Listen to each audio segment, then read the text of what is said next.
logical thinking, like you had your chance, you failed. So I tried to think my way out of that problem, right? I totally was in those shoes of like, what is my passion? Nah, I don't know.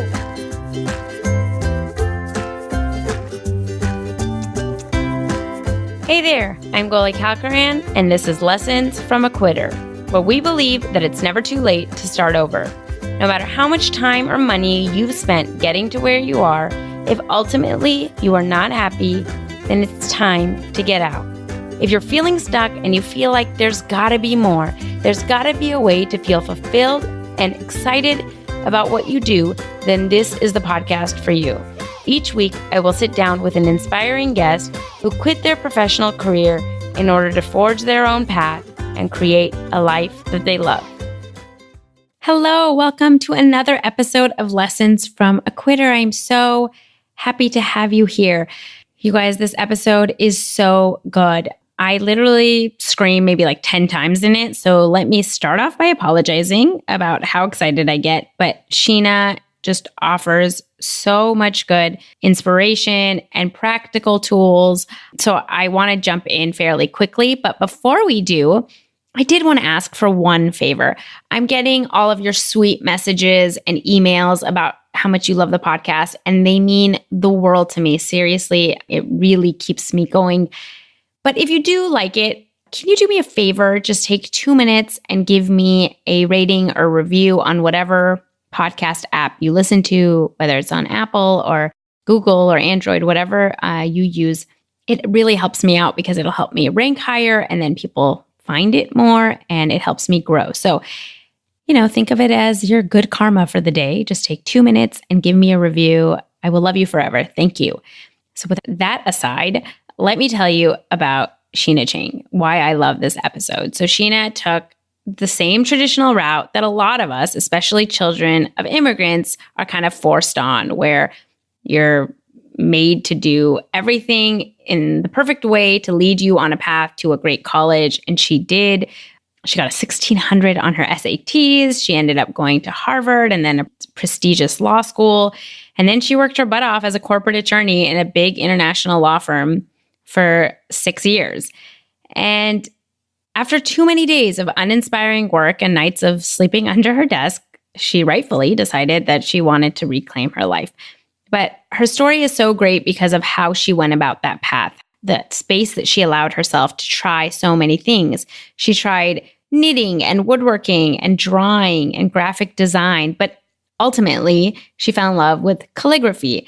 And we'll talk about what her business today, Crooked Calligraphy, looks like. And it's incredible because while she likes inspirational stuff and needed inspiration throughout her own journey, she felt like the, fluffy beauty and dreams inspiration didn't really reflect what she was feeling. And so what she created has that inspiration, but with more grit and honesty. So just as an aside, a lot of her calligraphy incorporates kind of curse words. And so when we're talking about her business, we do drop some F-bombs. So if that's something that you don't like or you have kids around, I just wanted to let you know that will be in this episode. But she has created an incredible thing that's resonating with so many people. Crooked Calligraphy has worked with huge brands like Disney, Anthropology, Joe Malone, and Dom Perignon. But Shinah's favorite work is teaching calligraphy now and encouraging her students to look their fears in the face and move toward a life that will make them happy. She is so inspirational, and it's such a great story. So I'll stop wasting time and let's just jump in and talk to Shinah. Hi, Shinah. Thank you so much for joining me today. Hey, Goli. It's really cool to be on. Thank you for having me. Can you let us know what put you on that path to law school? Oh, that started, I think, like even before I was born, or maybe right when I was born. I am Korean American, first of all. And, my parents immigrated here from Korea, but I was born in the States. Mm-hmm. And I think just from the very beginning, my mom especially had these very traditional ideas of what I needed to do in order to become successful. All wonderful intentions to make sure I had a lovely life and a stable, secure, place in the world. But that involved going to school, excelling in school, doing the absolute best possible, going to the best college, and then from there going into sort of a safe, stable job. And Right. I mean, I'm sure this just like so many people, right? Yeah. Get put onto this path. But I say from the very beginning, because my life was sort of dictated from the very beginning. There wasn't a lot of room for me to explore, what I actually liked and what I was drawn to, and for me to play sort of from a very young age. My life was very scheduled, and I was doing sort of all the proper, correct things to get me just into the best college possible. So that was, piano lessons starting from age 5 and going into until 18, math tutors and writing classes and taekwondo classes, and let's see, what else was I doing? I basically had something like every day. Right. I think that is so relatable. I'm sure so many people that listen to that, especially I think immigrant children that come from, I think immigrants that come here a lot of times obviously want to ensure success for their children. And it is a lot more structured and less choice. I think it's dictated what you will do. So I'm sure a lot of people relate to that. And I mean, you did wonderfully, and you got like 1,600 on your SATs, and you ended up. So you were the dream child. Yeah. I mean, part of why it took me so long to sort of get out of the path was that I was so good, right? At the traditional stuff. I mean, I got straight A's in every single class. I got a perfect score on the SAT because I studied it for 3 or 4 years before I actually took the test. And that meant sort of breaking it down, doing practice exams. That was my sole focus, was to get into a good college. And I threw all of myself into that, and I was very, very good at it. So then it was very confusing, Yeah, absolutely. So was there a time, because I felt the same way, and I look back and I think, God, now like praise and pleasing people is like a drug. Like you constantly, once you are kind of this good kid and you get that praise, you keep doing it. And like you were saying, I didn't really question it. I always was good in school. And I liked it. Was there a time like when you were in high school and you were studying that stuff and every day was regimented where you thought like, I don't want to do this? Or was it always just like you liked being that good at that, and so that path was fine for you? I remember in high school having a little bit of a rebellious phase. Like, Mom, I don't have to do everything, I don't have to do every single extracurricular. I'm already doing like so good. What more do you want of me? So I definitely had that phase, but you're so on the nail that all of my identity and self-worth and value was tied up in being that perfect academic kid, that did everything right. When I got the perfect score on the SATs, there were newspaper stories about me and like the Korean newspapers in our community. Right. And like people would come up and, congratulate us like at the supermarket. And it was a big deal. And it was a lot of praise. And that was what I was used to sort of hanging my self-worth on. Yeah, no, I completely relate. And so you end up getting into that great college. You go to Harvard and you ultimately go to law school. And so during that time, was there an inkling that like, this isn't for me, or did you like that path? Oh, no. As soon as I got into college, I started questioning, okay, so like, what do I do now? Right. Because that whole childhood path had been set up for me to get into college.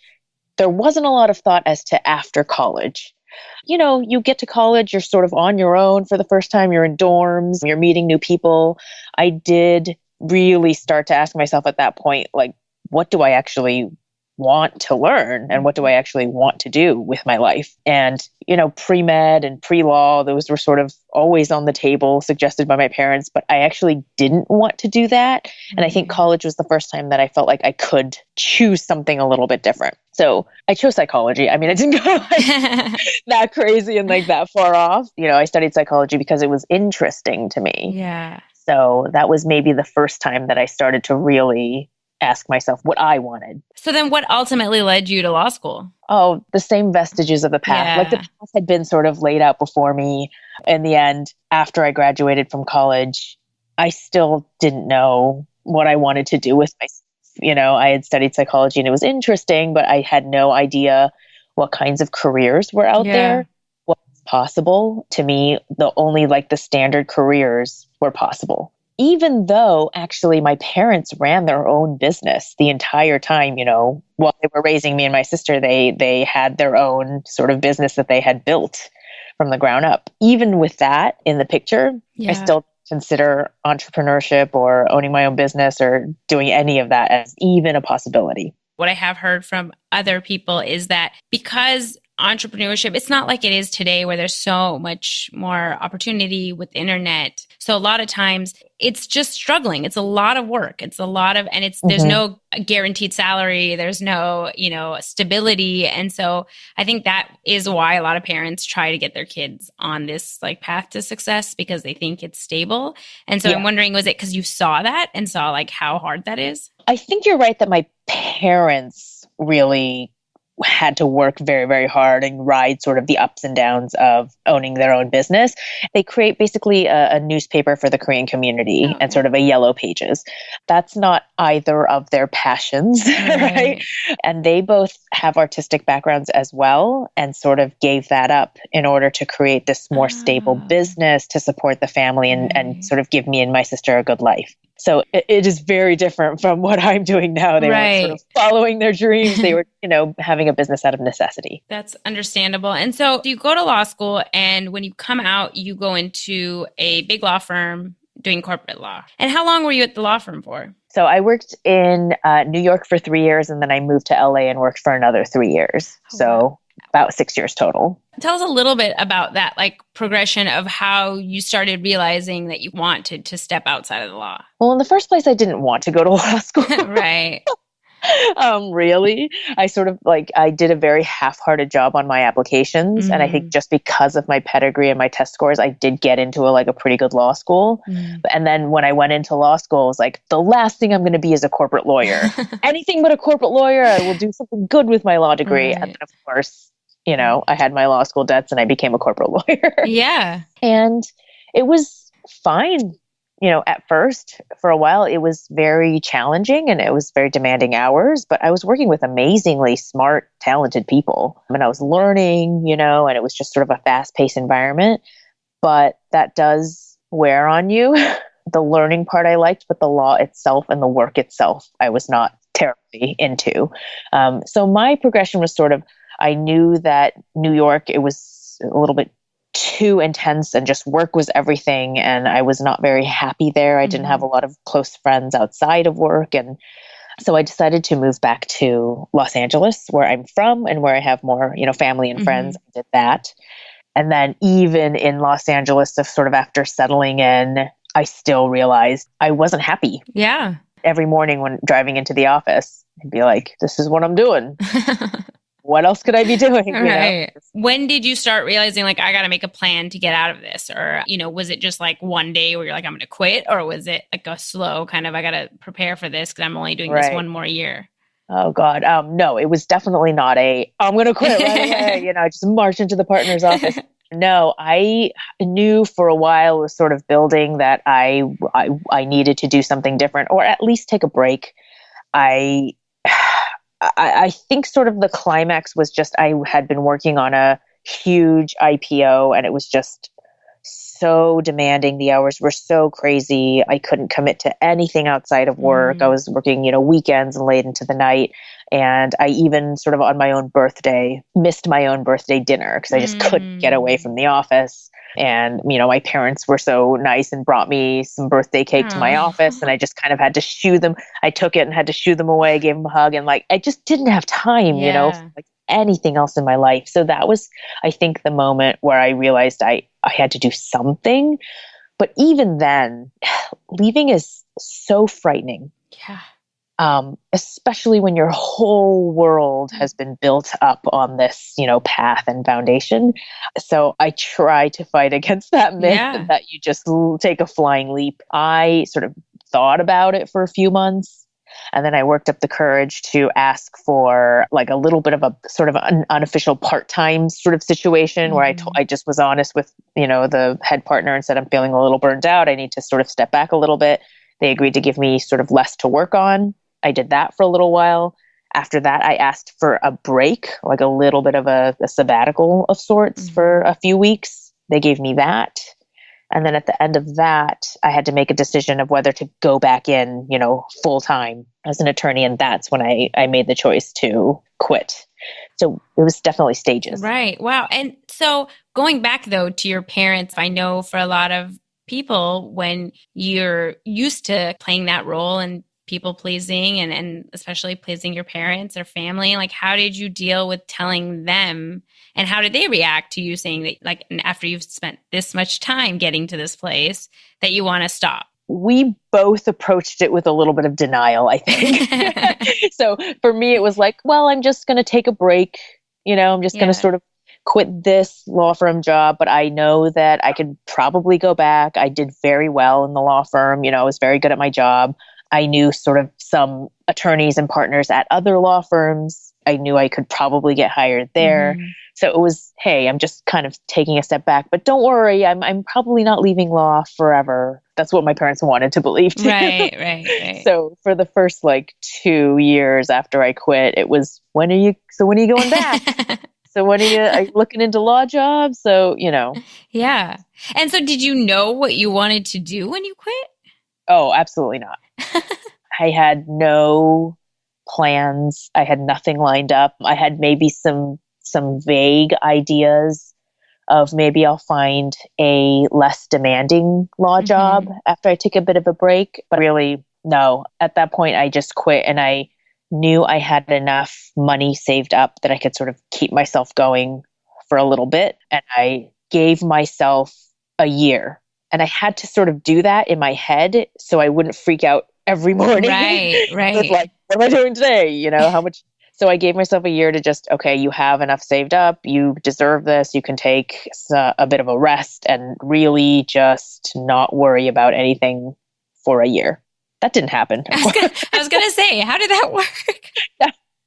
I'm I sort of tend towards anxiety and over worrying and overthinking, as I'm sure as a lot of lawyers do. But it helped sort of calm it down. I did end up doing a little bit of contract work with my law firm for a little bit afterwards, and that brought some money in. I actually started working with a life coach sort of fairly soon after quitting. I found her through sort of a mutual friend, and we connected. And she helped me realize that in order to keep myself calm enough to really sort of start exploring and figuring out what I wanted, I did need some bread and butter, like some money coming in. Right. So I went out and found some work helping students with their college applications and essays. So that was some seasonal work that brought in some income, so I didn't have to freak out every day. It was really good to realize that. Yeah.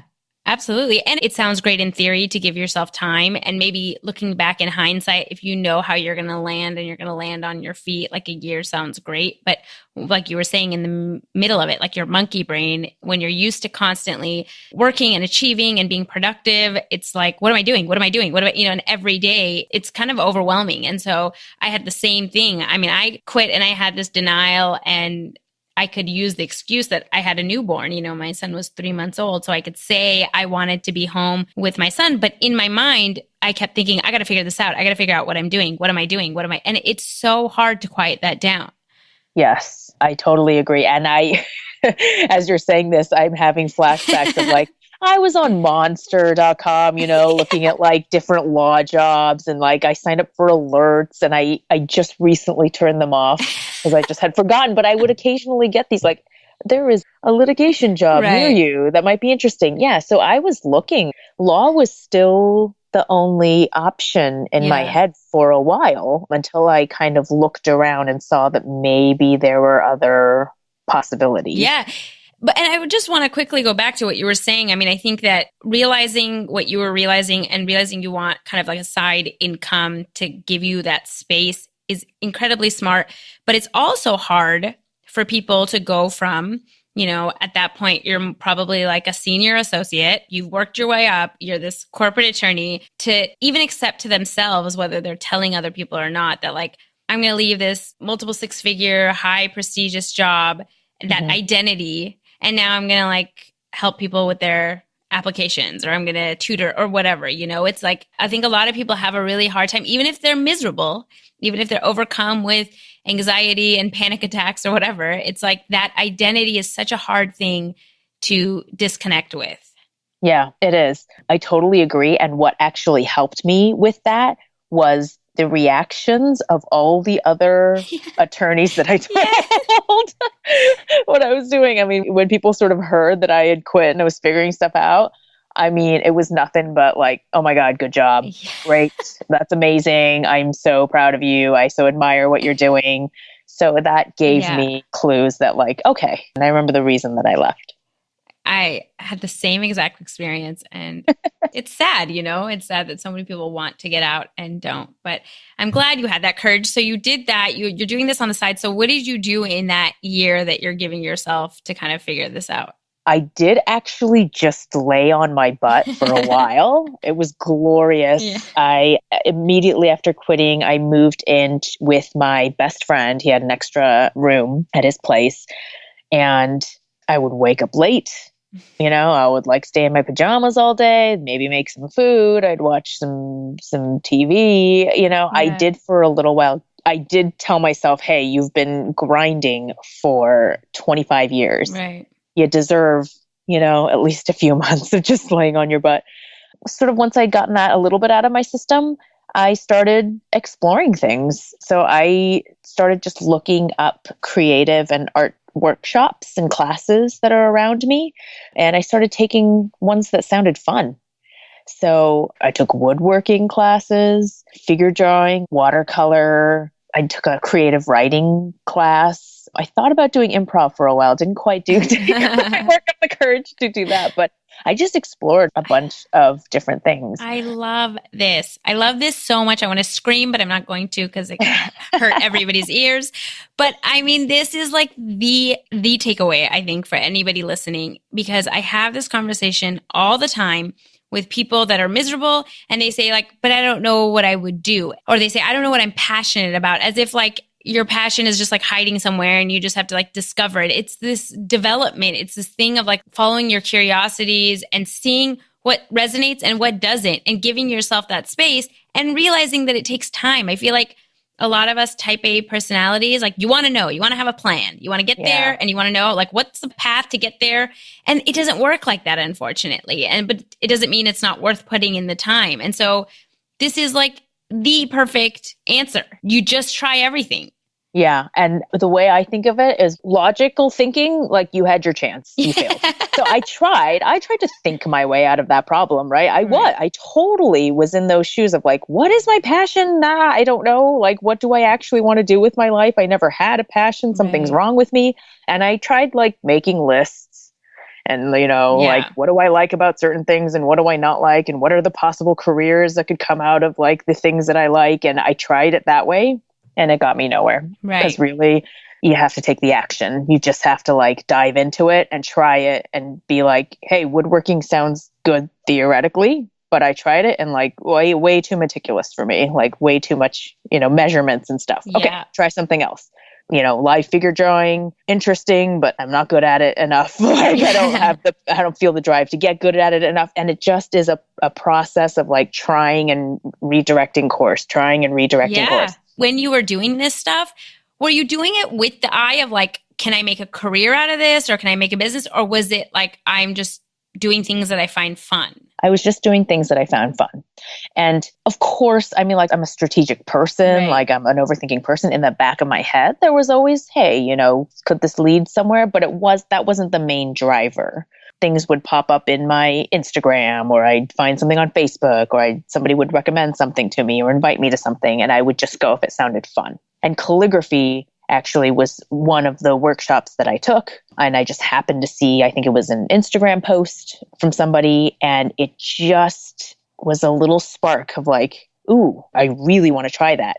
I had no conception that calligraphy could be a career. That like never occurred to me. I didn't go into it thinking that I could make it into anything. But once I tried it and I found through that action that it was this perfect combination for me of art and creativity, but then very strict boundaries and very practical uses.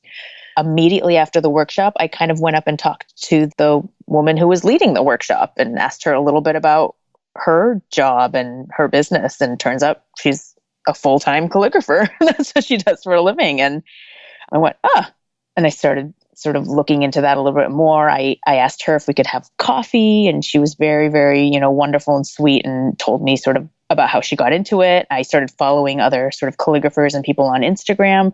And that's when it started brewing that maybe it could actually become a career. Yeah. Like I said, I mean, I love this because, again, it's more of following the things that you like. And I think what a lot of people don't realize is that sometimes it is just very quickly, like something sparks with you, or very quickly, like you were saying, like you realize something isn't for you. And that's just as important to figure out. But I love that it's like the first calligraphy class you went to, like something just spoke to you. But I do want to add even a little bit more color to that. I had tried like sort of hand lettering and cursive and not quite using a calligraphy pen, but other things before then. And it hadn't quite worked out. I didn't quite get the hang of it. I'd sort of dabbled in it a little bit and then put it aside. And then this calligraphy workshop sort of came back up. And that's what really like, oh, it clicked. Yeah. So it's not even like you have to stumble upon something and then it's like love at first sight. Right. You know, it's not like who actually does that. I don't know. You know? Right. It can be sort of a coming and going, like things can come back into your life even after you've sort of walked away from them. So in that way, it's even more of a discovery and journey process. Yeah, no, that is absolutely true. And so once you discovered that you love this, like how did that lead to you starting your business of Crooked Calligraphy? So it wasn't like I'm taking this calligraphy class, immediately I'm going to start a business. Yeah. The business part took some starts and stops too. I had originally started an Etsy shop for knitting patterns. I had sort of knitted ever since I was a kid. And so I thought maybe I could knit up some scarves and create some patterns and start a business that way. So I'd done that for a little while, but then I discovered that I didn't like knitting repetitive things all that much. I didn't like it when I had to do it, you know? And then I also had started a blog, just sort of DIY things and some recipes. And it was kind of a hodgepodge. And that didn't really go anywhere either. And Crooked Calligraphy was sort of my third creative thing that I started. But I feel like I had to have those first two. Yeah. I don't see them as failures at all. I see them as they were the steps leading up to what I eventually started, because I learned a little bit how to do some photography and how to list things on Etsy and how to describe things. I learned what do I want my business to look like and stand for a little bit. And that all helped when I created Crooked Calligraphy. And Crooked Calligraphy itself, which is my current business, has been a constant evolution. Right. And I think that again comes up a lot. And it's such a good point. You had mentioned it earlier that just action is the only key in a lot of things. And I think we've talked about it with so many other people that you'll never like just read about it and figure it out and hit it out of the park like the first time. It's such a learning experience. And the key is to constantly just try. But the problem is, like I said, I mean, we all get so in our head. I think people that lived a life where they were constantly, quote unquote, successful at everything they did, you know, like they're in school and whatnot, it is a muscle to learn like, hey, I'm just going to try this and see what happens and it might fail and I'm going to put it out there. My ex-colleagues are going to see this blog. That's really hard for a lot of people. So to have the courage to say like, hey, I'm just going to put this out there. I'm going to put up an Etsy shop and it, you know, if it doesn't work, it doesn't work, you know? So did you have resistance to it or was it kind of like, you know what, I don't care anymore. I'm just going to do my own thing? Definitely there was resistance at first. And underneath all of this sort of exploration and me building businesses and me figuring out what I really wanted to do, I was doing a lot of inner work with the life coach that I, had mentioned, who I'm still working with to this day. Oh, I love that. But a lot of just like, okay, why are your thought patterns the way they are? Why do you have to people please so much? What did you actually love doing as a child? Can you remember what things actually get you going? How to use your people pleasing in a way that can actually benefit you instead of looking at it as a negative, just all sorts of like things. And I think the overall mental change was I used to think of anything I tried and wasn't good at as failure. And now I think of it as playing. So I give myself room to try things. And if they don't work, they don't work. But how would you know if you don't try them?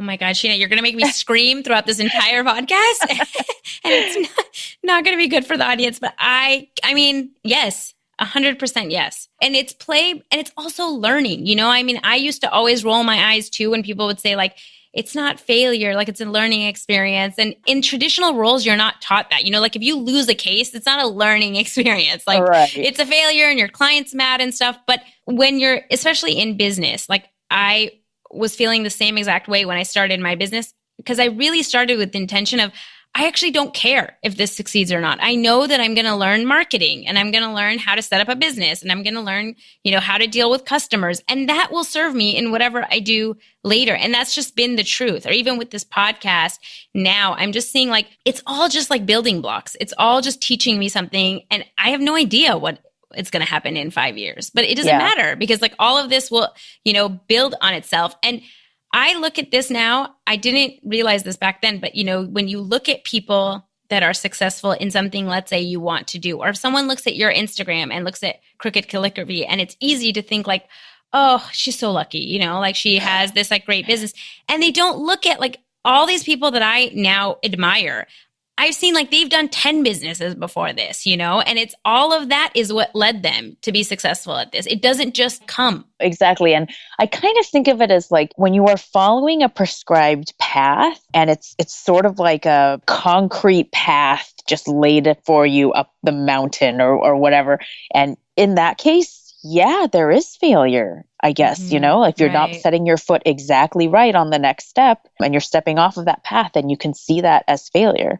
But when you go off of that set path and you start sort of foraging your way through the woods up the mountains, then you're gonna like twist and turn and you're gonna have to double back on yourself. But then all that way you're sort of moving forward on your own path up the mountain. And maybe that concrete path isn't going up the mountain that you want to be on in the first place. Right, exactly. No, exactly. I think that goes back to what you were saying, like logic didn't work. I think about this and I think, okay, well, you didn't fail before and you're at a place that you're miserable in. So, clearly that's not the path. That's been a huge mental shift. And now I get, that whole, all your failures are just lessons, because I've seen it with my own eyes. Yeah. Things that I have tried and maybe they didn't work out exactly the way I wanted, they end up being useful in some other way. All those photos I took, all those things I wrote, all those, I use them somehow in another way and for some future purpose. Right.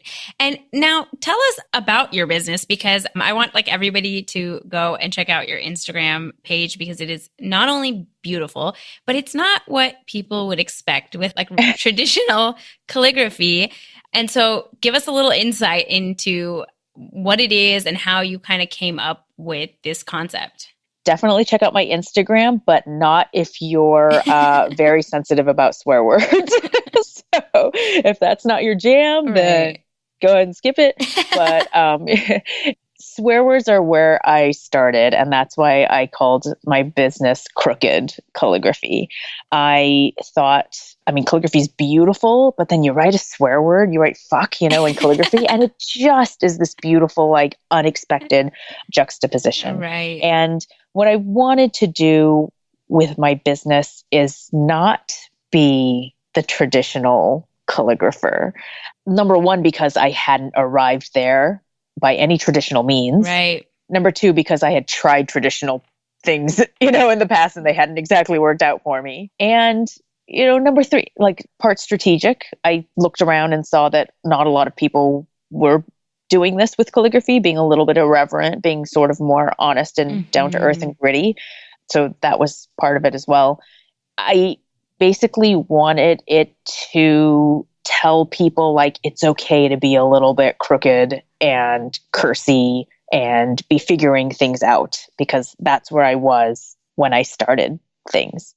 And it's worked out beautifully, because I think that underlying mission and that underlying message has only grown stronger. And it's helped me to sort of evolve with my business, but still keep that underlying message of honesty and being sort of true to yourself and being afraid, but doing it anyway. I think that is so important. You hear it a lot where people talk about craving authenticity, but I think that so often we look at traditional brands and it's like you want to appeal to everybody, but like people really are looking for their own tribe and people that they resonate with. And so like you were saying, some people, obviously curse words aren't going to be for them, but for some people, it is so them, and it's like you're showing who you truly are, where it's like, I'm not going to be just prim and proper and always like motivational and inspirational. It's like sometimes like, fuck it. Like that's what I want to say, and I'm going to put it in this beautiful calligraphy. And it's just such a great juxtaposition. And I think it's like a nice like exhale for so many people to be like, yes, like I don't want another card that like says get well. Like I want something that's really me and it brings my personality. So I can see why that resonates with so many people. Yeah. Oh, fuck. It was actually my very first Instagram post. I love it. So, yeah, just like from the very beginning, I, told people what I was all about. Right. And yeah, I actually did start out with making greeting cards, which I thought worked perfectly with the curse words and calligraphy, like you fucking did it, and happy fucking birthday. And I sort of moved away from that a little bit, but again, that's the evolution. I tried greeting cards. Right. I didn't want to be a greeting card wholesaler. That's like a whole type of business. So I kind of moved on to, I was taking custom commissions from people for a while. And then I figured out, that's not really scalable. And then I started teaching and figured out, I'm really good at this. Yeah. Like things down into understandable and relatable steps so that people aren't intimidated by this. And that sort of led me to creating online courses and sort of expanding that part of my business. So I've been sort of making little pivots all along, even since I established my business. And I don't think that's ever going to change. No, and I think that's with every business. Again, I mean, maybe when you look at larger businesses that have been around for 20 years, like they now have a brand. But I think with every business, until you start and you see what resonates and what doesn't, you make decisions based on that. And so a lot of times we want to have like this whole business plan and it's a joke. Like you have no idea what's going to work until you actually do it. So I love that. And so now people can sign up for your online class to learn calligraphy from you, like just through the internet? Yep. Oh, cool. They could, if you go to my website, crookedcalligraphy.com, I have sort of the ways that you can learn calligraphy with me. I still do some client work as well and sort of live calligraphy and stuff for brands, but teaching is a sort of the larger portion of my business. And I really love it because it's really encouraging people to take a step at a time, because you're right. Especially when you have been following the formula all your life, you want to have it all laid out for you. But it's just impossible if you're going to step off of that, that formula that somebody has laid out for you. If you're going to figure it out on your own, all you need to see is sort of where you're going, like a lighthouse. That's how my life coach put it. And just take one step and maybe you see the next step and maybe you see the next step and then, maybe you have to like backtrack a little bit and you just go one step at a time and you don't have to have it all figured out. Yes. I never did a business plan. I felt guilty about that for a long time, that I wasn't a proper business and I wasn't doing things right, but it just never felt right to me to sit down and write a business plan. So I didn't, and it's worked out fine. And maybe I will in the future, but for now I'm good. Yes. Everything you're saying is incredible. And I feel like you've already given so much advice, but I mean, do you have any resources, or I know you said you worked with a life coach, which has again come up again and again. And I know for people that are in traditional schooling and traditional fields, they feel really resistant to that. And I really want to open up to the fact of how much clarity that can offer. But is there anything else that you would recommend someone that feels stuck, like any books that really resonated with you, or just, any other advice that you have for other people that are miserable in their careers? Yeah, I think podcasts are great, actually. So Me too. Your podcast, the Don't Keep Your Day Job podcast by Kathy Heller is amazing. But anything really where you can start to see the possibilities, because I think that's maybe the first step, is realizing that the way that you have lived your life and have been told you have to live your life is not the only way. Right.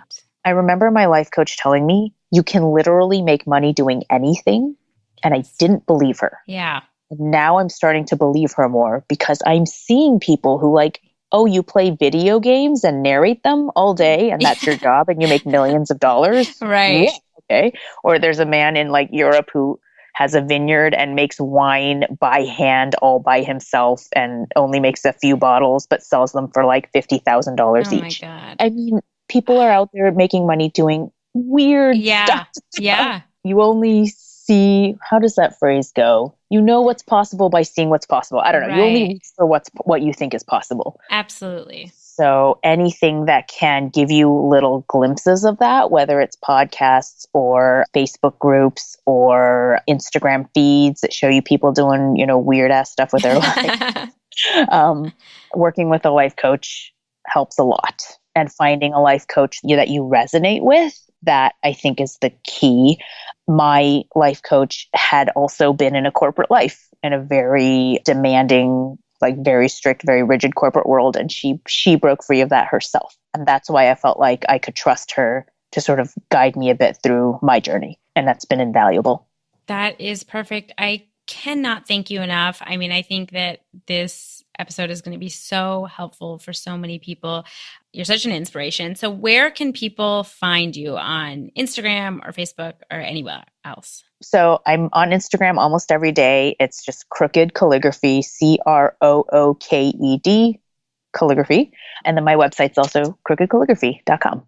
Well, I will put those in the show notes for anyone that can't write that down right now. Thank you again, Shinah. I really appreciate it.